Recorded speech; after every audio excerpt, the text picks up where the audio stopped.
Track number 8, Afrique Victime.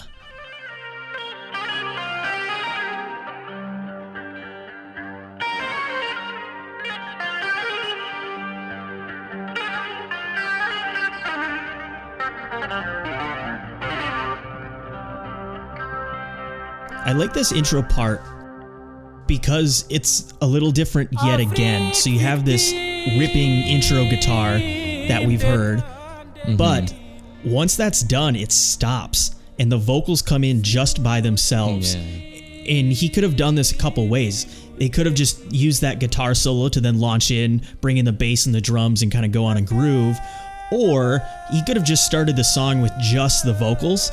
But I like how he started off with that little bit of solo. And to me, again, this is kind of creating that signature sound. So you're getting used to this style. And he's kind of creating his own style here. Oh, yeah, definitely.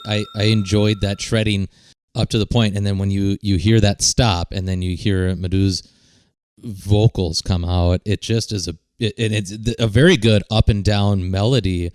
It has that true African tone to it, that very preachy, very, almost soul-wrenching kind of feel to it. And it's just absolutely a nice little piece, especially when you think about the electric guitar and how he shreds on it. It's kind of like that piercing soul. Like there's two different aspects of it. It's just wonderful to see the human side over the electrical side.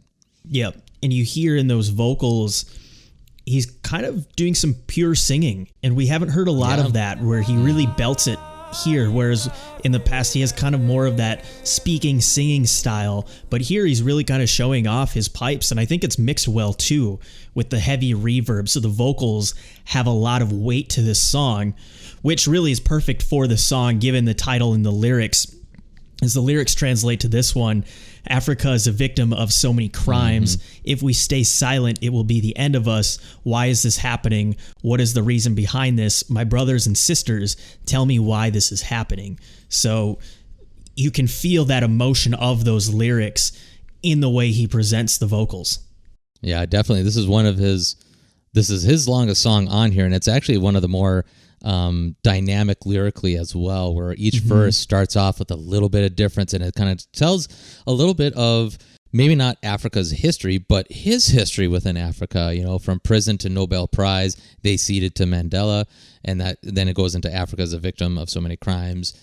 Then he goes into the wind born in Tunisia, spread all over Arabia, and then it's just like, oh, cool. And then he talks about, oh, Gaddafi, to whom have you entrusted Africa?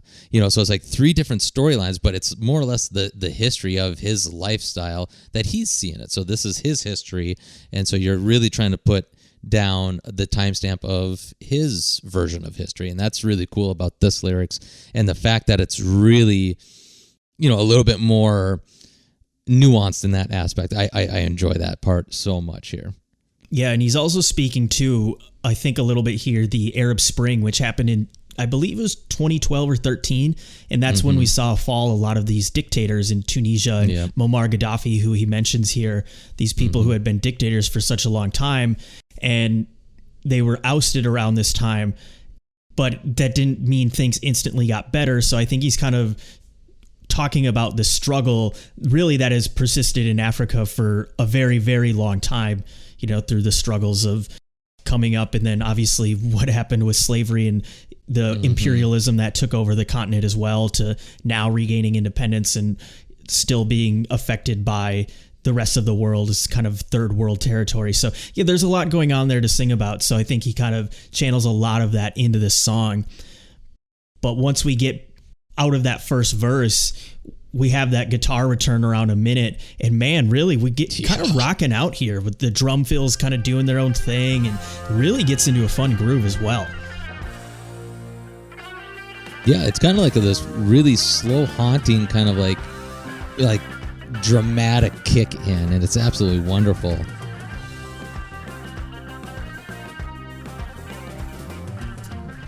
I love the chorus too at 1:33. It's such a full sound, and he brings in the chorus of people, so really channeling this energy and passion into the chorus here, where he's singing about the struggles, but it has such a positive, uplifting song, like uplifting sound of perseverance. Like, we're struggling, but we can get through this. Yeah, you can't say, if you can say anything on this one, you can't say that they didn't put an emotion in a lot of this playing and a lot of the singing and stuff. And that's what makes it like you want to see these guys live. Absolutely. But Ringer, if you listen at 151, when they end the verse, those electric drums are just fucking killer. Yep. Again, they're just crushing it, and I tell you what, they're wet, they're beefy, they're stoic. Phil Collins wishes he had that sound. I mean, even though he's kind of the inventor of it, he just wishes he had that, because that was just a fucking great way to do it. And they really utilize them so well that it's like, wow, you do feel like they're 80s, but they feel natural to their Saharan sound, Yep. At 2 minutes, so right after that part, I think he does some of his best guitar work so far, and it's a short sprint. It's about 10 seconds long, and at 2:07 it gets really trippy, but I think that's some of his best work so far, and it kind of teases what's to come at about 2:40 with that guitar solo, and you can hear the inspired playing because he is ripping this guitar apart. Like, hot damn, he is just fucking tearing it up. And as the solo approaches the end around 2:55, the song actually speeds up. And so in the next verse, it's significantly faster than the beginning. So really not only taking the fast solo, but actually increasing the tempo of the song as well. Yeah, oh yeah. That's right when he's really ripping it up there. That was another call out that I had. Absolutely just crushing it. Damn, no, you're right about where he was playing right there at the beginning of his solo, where it is some of his best guitar work. I just re-listening to that, it just felt like it was something completely different than that we've heard of at all throughout this whole album. At 3:49, we get another solo, so another jam. I mean, this is a 7-minute song, so why not put a couple of guitar solos in here? What I like about this one is it's fast, but it's not perfect. Not every note is crisp and spot on. He's shredding and it's real. It's passion, it's fire. It's not the over-technicalized, super polished guitar that a lot of this melodic guitar playing sounds like. This is more of like, I'm just going to play wicked fast, and I might hit some bad notes. And I kind of like that because it's real. It's not this, let's try to do something over-polished. Like, this is probably done in a take or two, is maybe probably a live jam. I don't know for sure. But the fact that, they didn't like, all right, we got to redo that second solo because I kind of did some clunky notes. No, it's just on track, print it, let's go. Yep. No, that's a very good point. They didn't mutt-lang it for Def Leppard, and where you just got to hit a note here, hit a note here. It's just like, no, just play it and make it work. I mean, that's what the greats did. Jimmy Page, Jimi Hendrix, when they were on stage, if it was just off, they would just bend it just a little bit more and allow that to be heard, just so that they can tweak it if need be. And that kind of carries into kind of another solo, or a continuation really, at 4:40, which is followed by another tempo increase. It gets even just a little bit faster, but now he kind of gets some wild sounds on the guitar. And it's really less playing and more fucking around. Very similar to what Hendrix used to do, where he just create these loud, wild sounds and see what he could get rather than just playing fast. So not only can he shred, but now he's just kind of having some fun as well, really taking that energy and that passion and putting into these loud screeching sounds.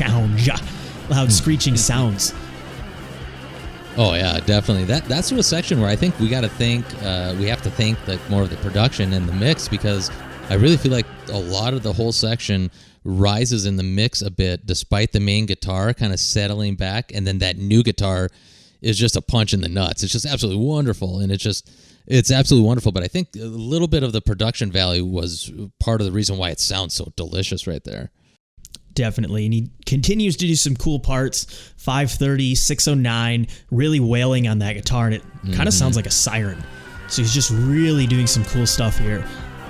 I don't know if you can tell, but I kind of like this one. Oh, yeah. I can wholeheartedly tell.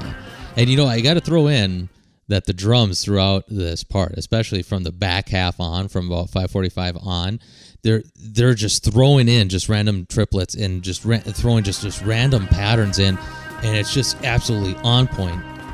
Just absolutely a beautiful driver for whatever Mdou is working on top. And definitely the drums went from like this Nashville country kind of a drive to just fucking going nuts like fucking Keith Moon or something like that. Just jazz drumming even almost. So it's like really good work around here. Right, because not only is the drummer increasing the tempo and keeping the tempo, but then throwing in those really fast or